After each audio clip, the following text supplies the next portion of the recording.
ஓம் ஸ்ரீ வராகிதாயே போற்றி போற்றி, சிம்ம வாகினியே போற்றி. நல்லதே நினைப்போம், நல்லதே நடக்கும். சக்தி வராகியின் பிள்ளைகளுக்கு இந்த வராகி தாயின் ஆசீர்வாதம் என்றுமே முழுமையாக கிடைக்கும். உன்னை முடக்க வேண்டும் என்று பல முயற்சிகளை செய்து இன்று இந்த தாயானவளின் கட்டுக்குள் சிலர் வந்திருக்கின்றார்கள். என் பிள்ளை, அப்படியே என்னுடைய கட்டுக்குள் வந்தவர்கள் யார் என்பதை தெரிந்து கொண்டால் நிச்சயமாக நீ மனமகிழ்ச்சி அடையத்தானே செய்வாய். அந்த மனமகிழ்ச்சியை உன்னிடத்தில் இருந்து காண்பதற்காக தான் இன்று உன்னுடைய தாயானவள் உன்னை காண வந்திருக்கின்றேன். என் தங்கமே, உன்னுடைய வாழ்க்கையில் உன்னை சுற்றி சூழ்ச்சிகள் பலவிதமாக நடந்தது. சிலர் உன்னை பார்த்து பொறாமை கொண்டார்கள், சிலர் உன் மீது கண் திருஷ்டியினை வைத்தார்கள். ஆனால் ஒரு சிலர் உன்னை முடக்கி அழிக்க வேண்டும் என்று நினைத்தார்கள். அவர்களுக்கு உன்னை கண்டாலே நீ இன்னமும் இருந்து கொண்டிருக்கிறாயே என்பது போன்ற ஒரு எண்ணம். இது போன்ற எண்ணங்களை கொண்டு உன்னை சுற்றி சுற்றி வந்ததோடு மட்டுமல்லாமல் நீ சிரித்தால் அவர்களும் நல்லவர்கள் போல சிரிப்பார்கள். நீ என்ன சொன்னாலும் அதை அவர்கள் ஒன்றும் தெரியாதது போல தலையாட்டி கேட்பார்கள். எல்லா விஷயங்களை தெரிந்து வைத்து கொண்டே உன்னிடத்தில் ஒன்றும் தெரியாதது போல நடித்து கொண்டிருந்தார்கள். இது போன்று உன் வாழ்க்கையில் உன்னை அழிக்க சூழ்ச்சிகளை செய்தவர்கள், என் தங்கமே, நீ சில நேரங்களில் உன் வாழ்க்கையில் என்ன நடக்கிறது என்று புரியாமல் தவித்து நின்று கொண்டிருப்பாய். நமக்கு யாரேனும் எதையும் செய்து விட்டார்களா, நம்மை அழிக்க நினைக்கின்றார்களா, நமக்கு செய்வினைகளை செய்து விட்டார்களா என்று எண்ணி நீ பயந்து கொண்டிருக்கிறாய். ஏனென்றால் வாழ்க்கையில் வருகின்ற பிரச்சனைகள் ஒவ்வொன்றும் அப்படி உன்னை புரட்டி எடுத்து ஒன்று போனால் அடுத்தது ஒன்று மீண்டு வர முடியாமல் நீ தவித்து நின்று கொண்டிருக்கின்றாய். பல நேரங்களில் யாரோ உன்னை முடக்கி போட்டது போல அடுத்த அடி கூட எடுத்து வைக்க முடியாமல் நீ தவித்து நின்று கொண்டிருக்கின்றாய் என் தங்கமே. ஆனால் அந்த நேரத்தில் எல்லாம் நீ இந்த தாயானவள் என்னை அழைத்து அதிலிருந்து விடுபட்டு சென்றிருக்கின்றாய். என் பிள்ளையே, இதையெல்லாம் உன் அம்மா நான் பார்த்து கொண்டிருந்தேன் அல்லவா? அப்படியானால் இதற்கு ஒரு முடிவினை நாம் கொடுத்துவிட வேண்டும் என்று நான் எண்ணிவிட்டேன். அதைதான் உன்னுடைய வாழ்க்கையில் நான் செயல்படுத்த தொடங்கினேன். அந்த நேரத்தில் தான் நான் புரிந்து கொண்டேன், இதற்கெல்லாம் காரணம் உனக்கு மிகவும் நெருக்கமானவர்கள், உன்னோடு இருக்கின்றவர்கள், உன்னோடு நல்லபடியாக பேசி கொண்டிருக்கின்றவர்கள் என்று. என் தங்கமே, நான் இந்த விஷயத்தை தெரிந்து கொண்ட நேரத்தில் முதலில் அவர்களை முடக்கி விடலாம் என்று நினைத்த பொழுதுதான் நான் புரிந்து கொண்டேன். அவர்கள் செய்த தவறை நாம் செய்ய வேண்டாம். எல்லோருக்கும் குடும்பம் என்ற ஒன்று இருக்கின்றது. அவர்கள் தனிப்பட்ட மனது என்ன சொல்கின்றதோ அதை செய்கின்றார்களே தவிர மற்றபடி அவர்களை சுற்றி இருப்பவர்கள் எல்லாம் அவர்களுக்கு வேண்டியவர்கள் எல்லாம் நன்றாக இருக்க வேண்டும் என்றுதான் அவர்கள் நினைக்கின்றார்கள் என்று.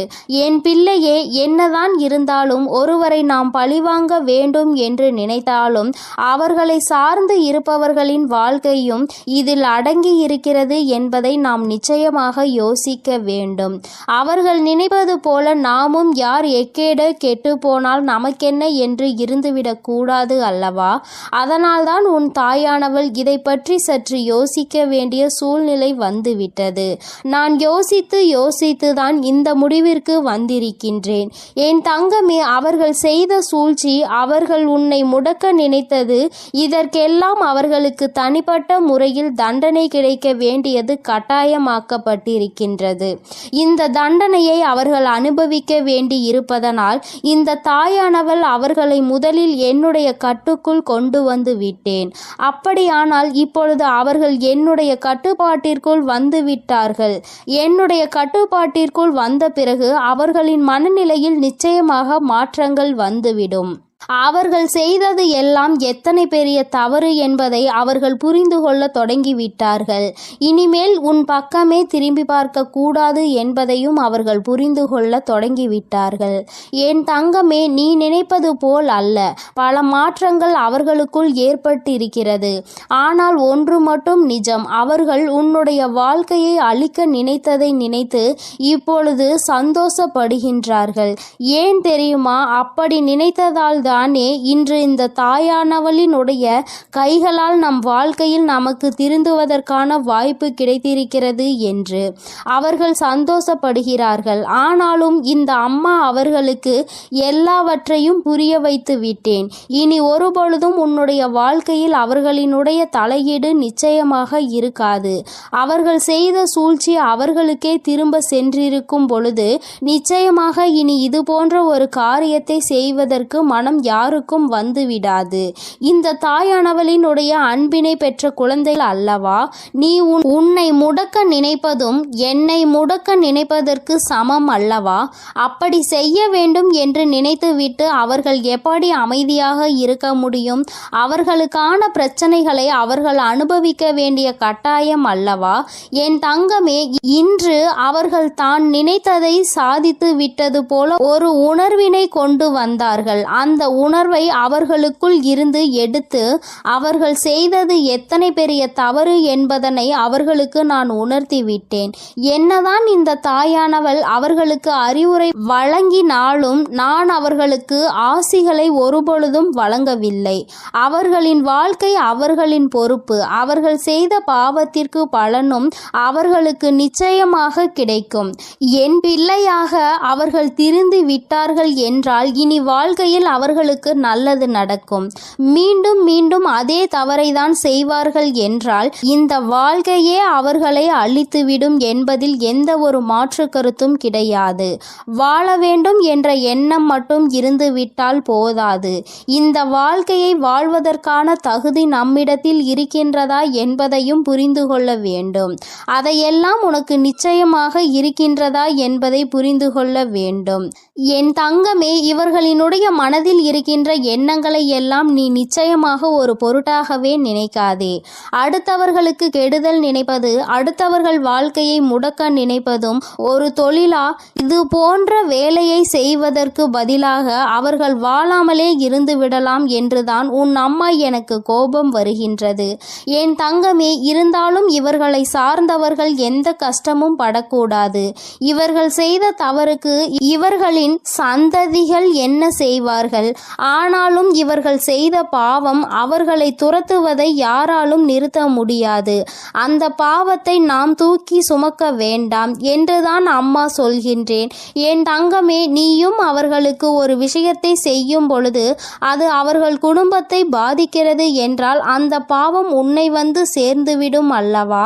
என் தங்கமே, அவர்கள் மிகவும் நல்லவர்களாக இருக்கலாம் அல்லவா? அதனால் என் பிள்ளையே, நீ யாரையும் வஞ்சிக்காதே. யார் மனதையும் நோகடிக்கும்படி நீ பேசிவிடாதே. அவரவர்கள் செய்வதற்கான பலன்களை அவரவர்கள் அனுபவிப்பார்கள். அவரவர்கள் வாழ்க்கையில் என்ன நடக்கின்றதோ அதற்கு அவர்களே பொறுப்பெடுத்துக் கொள்வார்கள். உன் வாழ்க்கையில் உனக்கு அவர்கள் செய்ததற்கான பொறுப்பினை நான் எடுத்துக் கொள்கின்றேன். என் தங்கமே, அவர்களை திருத்தி நல்வழிப்படுத்த வேண்டியது என்னுடைய பொறுப்பு.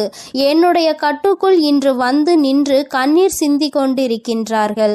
அவர்கள் செய்த தவறை எண்ணி என்னிடத்தில் வருந்தி கொண்டிருக்கின்றார்கள். நம்மா, அவர்களை காப்பது நீ என்று தெரிந்திருந்தால் நான் நிச்சயமாக இது போன்ற தவறுகளை எல்லாம் செய்திருக்க மாட்டேன். தெய்வம் அவர்களுக்கு துணை நிற்கும் என்பதை அந்த நேரத்தில் நான் அறியவில்லை. இப்பொழுது எல்லா தவறையும் உணர்ந்து விட்டேன். இனி தெய்வத்தின் மீது எனக்கு நம்பிக்கை வந்துவிட்டது. தெய்வத்தின் மீதான பயமும் எனக்கு வந்துவிட்டது. அதனால் எந்த ஒரு தீங்கினையும் இனி ஒரு நாளும் செய்ய மாட்டேன் என்று அவர்கள் மனம் வருந்தி மன்னிப்பினை கேட்டு விட்டார்கள். என் தங்கமே, இனி ஒரு நாளும் நீ இதனை நினைத்து மனம் கலங்க வேண்டாம். இனி உன்னுடைய வாழ்க்கையில் எல்லாமே நீ நினைத்தது போல நடக்கும். இந்த எதிரிகள் இல்லாத, இந்த துரோகிகள் இல்லாத நிலையை உனக்கு வாழ்க்கையில் உருவாக்கி கொடுக்கும் நேரம் வந்துவிட்டது. சூழ்ச்சிகளை யார் செய்தாலும் இந்த தாயானவளின் கைகளால் அவர்களுக்கு தண்டனை நிச்சயம் என்பதை புரிந்து கொள். உடனே நீ நடக்கவில்லை என்பதற்காக மனதை தளரவிட்டு விடாதே. நிச்சயமாக அம்மா அதற்கான வேலைகளையும் அதற்கான நாளையும் குறித்து விட்டேன். மிக விரைவாகவே எல்லாம் நடக்கும் பொழுது நீ மனமகிழ்ச்சியினை நிச்சயமாக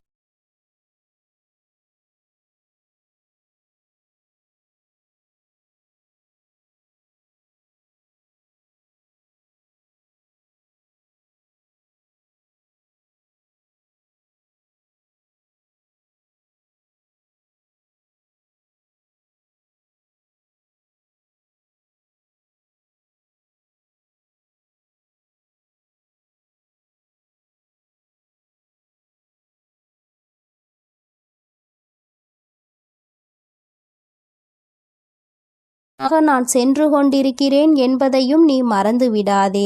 என் செல்ல குழந்தையே, இன்று உன்னுடைய தாயானவள் உன்னிடத்தில் ஒரு விஷயத்தை பேசுவதற்காக நீண்ட நேரமாக காத்து கொண்டிருக்கிறேன். என் தங்கமே, உன்னுடைய வாழ்க்கையை அழிக்க நினைத்த துரோகிகளினுடைய நிலைமை இப்பொழுது என்னவாக இருக்கிறது என்பதை தெரிந்து கொள்ள வேண்டிய கட்டாயம் உனக்கு வந்திருக்கிறது. என் தங்கமே, இந்த தாயானவள் அவர்களுக்கு தண்டனை கொடுப்பதற்கு நான் சென்றிருந்தேன். ஆனால் உன்னுடைய குலதெய்வம் அந்த துரோகிகளுக்கு மிகப்பெரிய தண்டனையை கொடுத்து விட்டார்கள். என் தங்கமே, அது என்னவென்று நீ தெரிந்து கொள்ள வேண்டிய கட்டாயம் இப்பொழுது உனக்கு ஏற்பட்டிருக்கிறது. அதற்கு காரணம் என்ன தெரியுமா? என் பிள்ளை, உன்னுடைய வாழ்க்கையில் தெய்வங்கள் எதுவும் செய்யவில்லை, தெய்வத்தை வணங்குவதில் எந்த பலனும் இல்லை என்று நீ சொல்கிறாய் அல்லவா? நீ அதிலிருந்து தெளிவு பெற வேண்டும் அல்லவா? நீ உன் வாழ்க்கையில் தெய்வத்தை எந்த இடத்தில் வைத்திருக்கிறாய்? தெய்வம் உன்னை எந்த இடத்தில் வைத்து உனக்கு நல்லது செய்து கொண்டிருக்கிறார்கள் என்பதை நீ புரிந்து கொள்ள வேண்டும் என்பதற்காக தான் அம்மா இப்பொழுது உன்னிடத்தில் பேசிக்கொண்டிருக்கிறேன். என் தங்கமே, கண்களை மூடிக்கொண்டு சுற்றி இருப்பவை எல்லாம் இருட்டி போய்விட்டது என்று ஒரு நாளும் சொல்லக்கூடாது. நன்றாக கண்களை திறந்து பார்த்து சுற்றி என்ன நடக்கிறது என்பதை நீ பார்க்க வேண்டும். என் தங்கமே, அப்பொழுதுதான் இந்த வாழ்க்கை உனக்கு என்ன கொடுக்கிறது என்பதை உன்னால் புரிந்து கொள்ள முடியும். என் தங்கமே, இவை எல்லாவற்றையும் முதலில் தெரிந்து கொள்வதற்கு முன்பாக அம்மா சொல்கின்ற ஒரு விஷயத்தை நீ புரிந்து கொள்.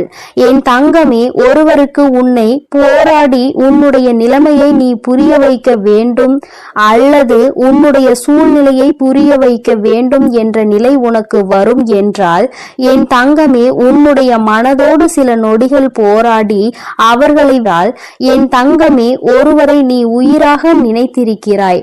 ஆனால் அவர்கள் உன் மீது தேவையில்லாமல் சந்தேகம் கொள்கிறார்கள் என்றால், என் தங்கமே, அதை பல முறை நீ புரிய வைக்க முயற்சி செய்தும் பலனளிக்கவில்லை என்றால், அந்த நேரத்தில் நீ சொல்ல வேண்டிய விஷயம் உண்மையான அன்பு என்றால் நிச்சயமாக நீ சொல்கின்ற விஷயம் புரிந்துவிடும். என் தங்கமே, அப்படி அந்த விஷயம் நீ எத்தனை முறை மன்றாடினாலும் எத்தனை போராட்டங்களை நடத்தினாலும் அவர்களுக்கு அது புரிவது இல்லை. அதனால் அந்த இடத்தில் நீ உன்னை நிரூபிப்பதற்கு பதிலாக உன்னுடைய மனதோடு சில நொடிகள் போராடி இது போன்ற வாழ்க்கை உனக்கு தேவையில்லை, இதை மறந்துவிடலாம் என்ற தைரியத்தை பெற்று விலகிவிடுவது மிகவும் நல்லது. என் பிள்ளையே, அம்மா சொல்வது இன்று வேண்டுமானால் உனக்கு கஷ்டமாக இருக்கலாம். அது எப்படி என்னுடைய வாழ்க்கையை நான் விட முடியும்? என்னதான் நினைத்தாலும் என்னதான் செய்தாலும் அவர்களை விட்டு ஒருபொழுதும் நான் விலக மாட்டேன் என்று நீ சொல்லலாம். ஆனால் என் தங்கமே, உண்மை என்னவென்று நீ புரிந்து கொள்ள வேண்டும் அல்லவா?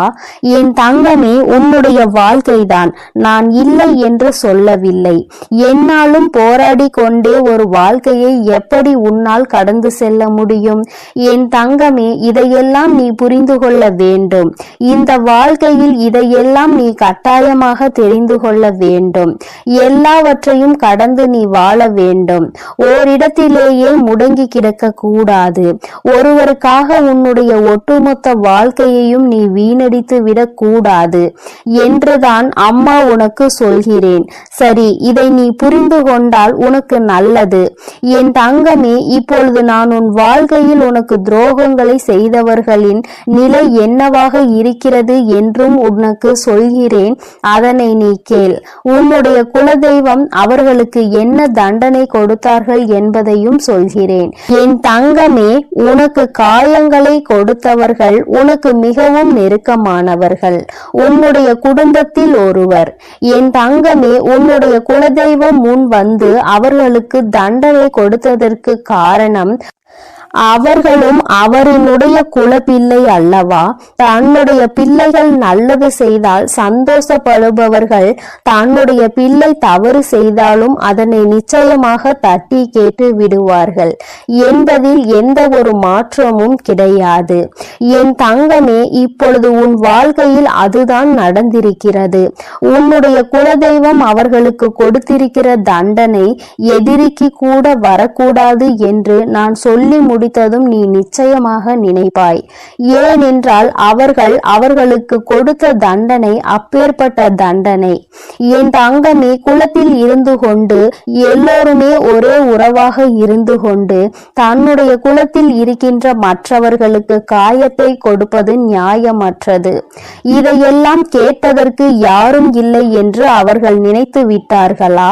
இந்த குலதெய்வம் எதற்காக இருக்கின்றார்கள் என்பதை புரிந்து கொள்ளாமல் அவர்களினுடைய ஆட்டம் அதிகமாகி விட்டது.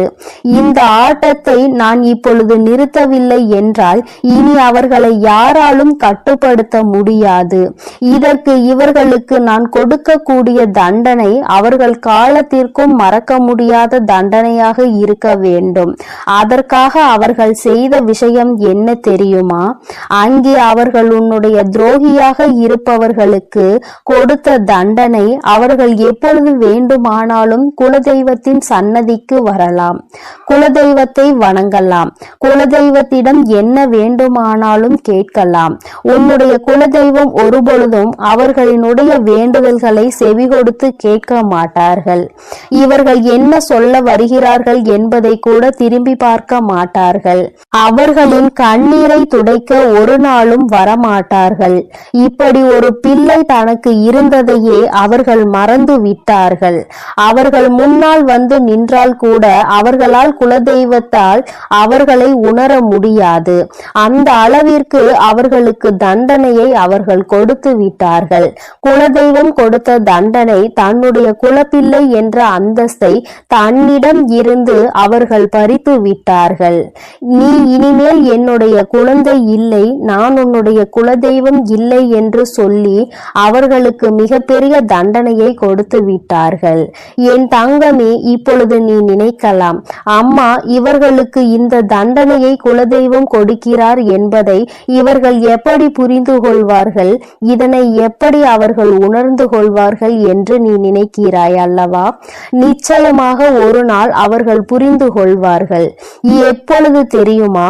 வாழ்க்கையில் அதிக அடிபட்டு வாழ்க்கையில் மிகுந்த வேதனைப்பட்டு இனிமேல் எதுவுமே இல்லை என்கின்ற நிலை வந்துவிட்ட பிறகு அவர்கள் இதனை புரிந்து கொள்வார்கள்.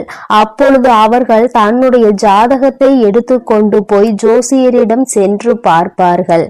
அன்று அங்கு கிடைக்க போகின்ற பதில் என்ன தெரியுமா? உன்னுடைய வாழ்க்கையில் உன்னுடைய குலதெய்வம் உன்னை காக்க நிற்கவில்லை. நீ உன்னுடைய குலதெய்வத்திடம் இருந்து ஒதுங்கி வைக்கப்பட்டிருக்கிறாய். நீ செய்த பாவங்கள் எல்லாம் உன்னை துரத்தி அடித்து கொண்டிருக்கிறது.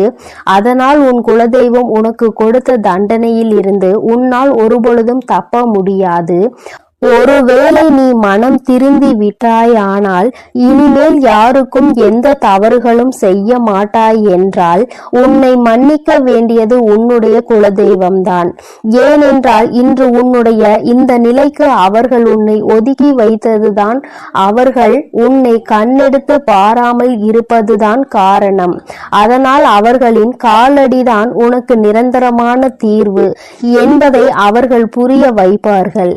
என் தங்கமே, இது போன்ற சூழ்நிலையை அவர்கள் வாழ்க்கையில் நான் உருவாக்கி கொடுத்து விடுவேன். அதனால் யார் என்ன கெடுதல் செய்தார்கள் என்பதை எல்லாம் நினைத்து நீ வேதனைப்பட்டு கொண்டிருக்காதே. துரோகங்கள் செய்பவர்களும் மற்றவர்கள் வாழ்க்கையை கெடுப்பவர்களும் நல்லபடியாக வாழ்ந்து கொண்டிருக்கிறார்கள் என்று நீ ஒருபொழுதும் நினைத்து கொண்டிருக்காதே.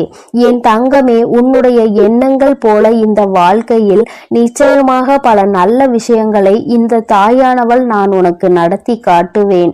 இன்று உன்னுடைய துரோகியின் நிலை என்னவென்பதை நீ புரிந்து கொண்டாய் அல்லவா? நான் உனக்கு சொல்வதும் இதைத்தான். துரோகிகள் செய்தது போல அவருடைய வாழ்க்கையில் யாருக்கும் எந்த ஒரு துரோகத்தையும் நீ செய்துவிடக் கூடாது. அதில் எப்பொழுதுமே நீ அதிக கவனத்தோடு இருக்க வேண்டும்.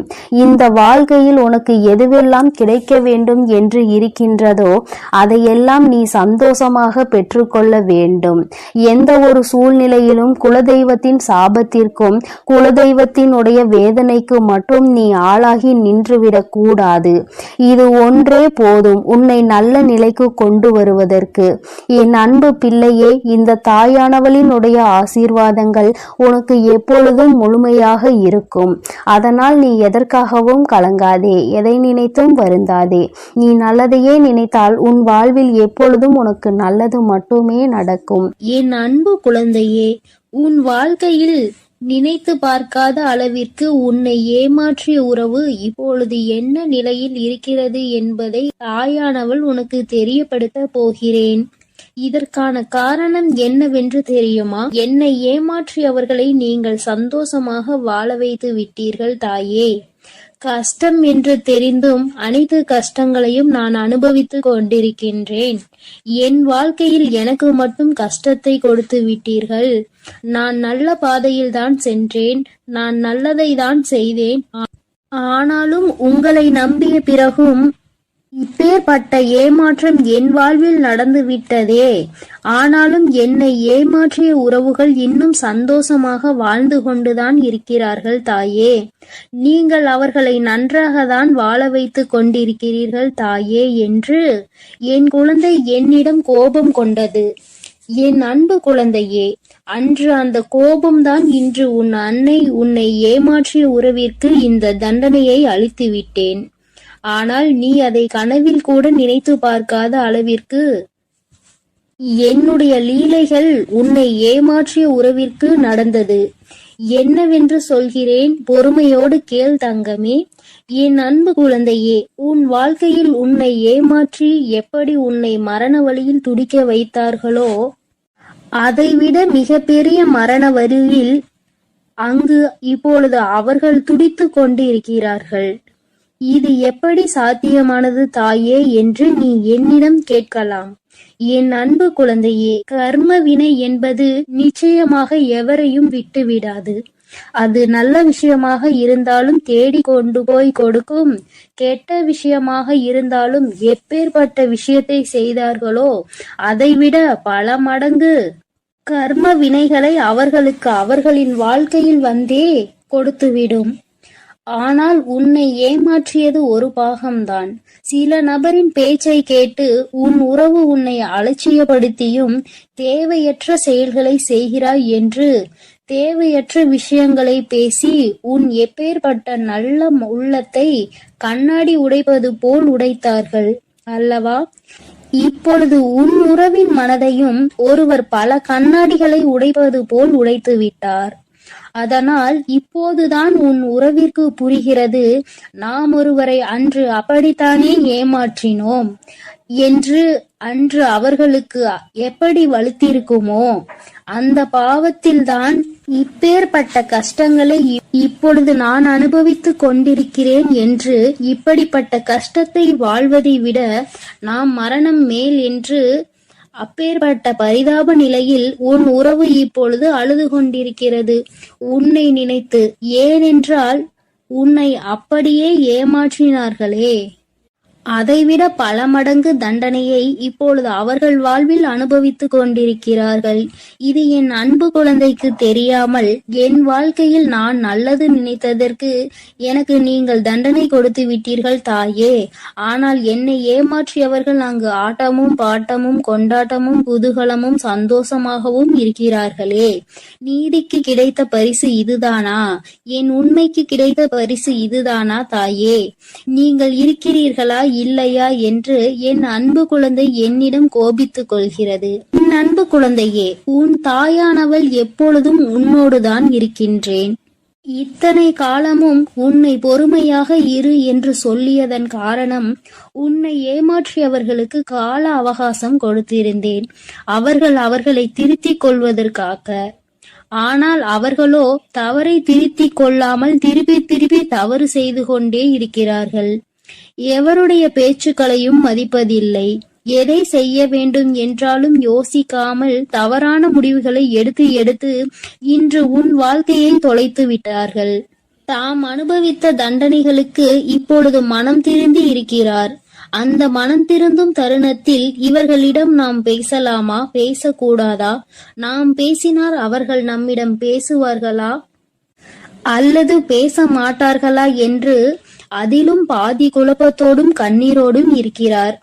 உன்னை ஏமாற்றிய உறவுகள், ஆனால் என் அன்பு குழந்தையே, உன்னை ஏமாற்றிய உறவுகள் இப்பொழுது மனம் திரும்பி வாழ்க்கையில் எது உண்மையான உறவு, எது பொய்யான உறவு என்று சிந்தித்துக் கொண்டிருக்கிறார்கள். ஆனால் அவர் அடுத்து பேசக்கூட நேரிடும். உன்னோடு சேர்ந்து வாழ வேண்டும் என்று சொல்வதற்கு கூட அதிக வாய்ப்புகள் உண்டு. அதனால் இப்பொழுது நீ என்ன முடிவு எடுக்கப் போகிறாய் என்று உன் கரங்களிலே நான் அதை விட்டுவிடுகிறேன். என்னிடம் சொல்ல வேண்டிய விடயங்களை உன்னுடைய பிரார்த்தனைகளில் வை. அதற்கான பதிலை கூடிய விரைவில் நான் உனக்கு கொடுப்பேன். எது வேண்டுமானாலும், என்ன வேண்டுமானாலும் உன் அன்னையிடம் உன் மனதில் பட்டதை அப்படியே சொல்லிவிடு. அதற்கான பதிலை உன் தாய் நாளையே கொடுக்கிறேன். என் தங்க பிள்ளையே, கூடிய விரைவில் என் கையில் இருந்து மிகப்பெரிய விஷயத்தை நீ பெறப்போகிறாய். உன்னுடைய கண்ணீர் அனைத்தும் ஆனந்த கண்ணீராய் மாறப்போகிறது. அதனால் தைரியமாக இரு. கூடிய விரைவில் அனைத்தும் நல்லதாக நடக்கும். என் தங்க பிள்ளையே, சில உறவுகளால் பல கஷ்டங்களையும் பல கண்ணீரையும் சிந்திவிட்டாய். இனிமேல் தைரியமாக இரு. உன் கண்ணீருக்கு பலனை நான் கொடுக்கிறேன். ஒவ்வொரு தருணமும் மாற்றம் உண்டாகும். உன் வாழ்க்கையில் மகிழ்ச்சியும் உண்டாகும். நீ எதை நினைத்தும் இனி கலங்க வேண்டாம். அவர்கள் அப்படி உன்னிடத்தில் வந்தால் நீ என்ன செய்ய வேண்டுமோ அதை நீ யோசித்து, ஒரு முறைக்கு 100 முறை யோசித்து செயல்படு. ஐயோ, நம் உறவு நம்மிடத்தில் வந்து விட்டார்களே என்று உடனே அவர்கள் சொல்வதையெல்லாம் கேட்டு மீண்டும் கண்ணீர் வடிக்க ஆரம்பித்து விடாதே. ஏனென்றால் அவர்கள் உன்னை முழுமையாக ஏற்றுக்கொண்டாலும் முழுமையாக திரிந்து விட்டார்களா என்பது நீ அவர்களோடு பழகும்போதுதான் உனக்கு புரியும். உனக்கு என்ன வேண்டுமானாலும் உன்னுடைய பிரார்த்தனையில் வை. உனக்கு என்ன கேள்வி கேட்க வேண்டுமானாலும் உன்னுடைய பிரார்த்தனையில் வை. அதற்கு எப்பொழுதும் பதில் கொடுக்க நான் தயாராக இருக்கிறேன். நான் உன்னோடுதான் இருக்கிறேன். உன் அருகிலேயே தான் இருக்கிறேன். இனி நீ எதை நினைத்தும் கலங்க வேண்டாம். எதற்காகவும் வருந்த வேண்டாம். நல்லதே நினை. உன் வாழ்வில் எப்பொழுதும் உனக்கு நல்லது மட்டுமே நடக்கும். என் அன்பு பிள்ளையே, இதுவரை நீ அழுது கொண்டிருந்த நாட்கள் எல்லாம் முடிந்து விட்டது. இனி வரப்போகும் நாட்கள் உனக்கு நல்லதாகவே அமையும். ஓம் சக்தி, ஓம் ஆதிபரா சக்தி, ஓம் சக்தி, ஓம் ஆதிபரா சக்தி, ஓம் சக்தி, ஓம் ஆதிபரா சக்தி, ஓம் சக்தி, ஓம் ஆதிபரா சக்தி. ஓம் ஸ்ரீ வராகிதாயே போற்றி போற்றி. ஓம் ஸ்ரீ வராகிதாயே போற்றி போற்றி. பஞ்சமியின் நாயகியே போற்றி போற்றி. சிம்ம வாகினியே போற்றி போற்றி. என் அன்பு பிள்ளையே, உன்னுடைய தாயானவள் எப்பொழுதும் உன்னுடனே இருந்து உனக்கான அனைத்தையும் நான் சரி செய்து கொடுப்பேன் என்ற நம்பிக்கையோடு நீ இருந்தால் போதும். உனக்கு கஷ்டம் வரும் நேரங்களிலெல்லாம் என்னுடைய நாமத்தை நீ உரக்கச் சொல்லிக்கொண்டே இரு. இந்த தாயை மீறிய சக்தி உன்னுடைய வாழ்க்கையில் எதுவும் கிடையாது. என்னுடைய நாமத்தை நீ சொல்லிக்கொண்டே இருப்பாயானால் உன்னை நெருங்குகின்ற ஆபத்து வந்த வழி தெரியாமல் பறந்து போகும் என்பதை நீ நினைவில் வைத்துக்கோ. என் தங்கமே, உன்னுடைய தாயானவள் எப்பொழுதும் உன்னோடுதான் இருக்கிறேன். அதனால் நீ எதற்காகவும் கலங்க வேண்டாம். எதை நினைத்தும் பயப்பட வேண்டாம். நான் உன்னோடு இருக்கிறேன் என்பதை நினைவில் வைத்துக்கொண்டு நீ உன்னுடைய நாட்களை கடந்து வா. என் அன்பு பிள்ளைகளுக்கு இந்த வராகி அம்மாவின் ஆசீர்வாதமும் அருளும் முழுமையாக கிடைக்கட்டும். ஓம் அண்ட பேரண்டமே போற்றி. ஓம் ஆதி வராகியே போற்றி போற்றி.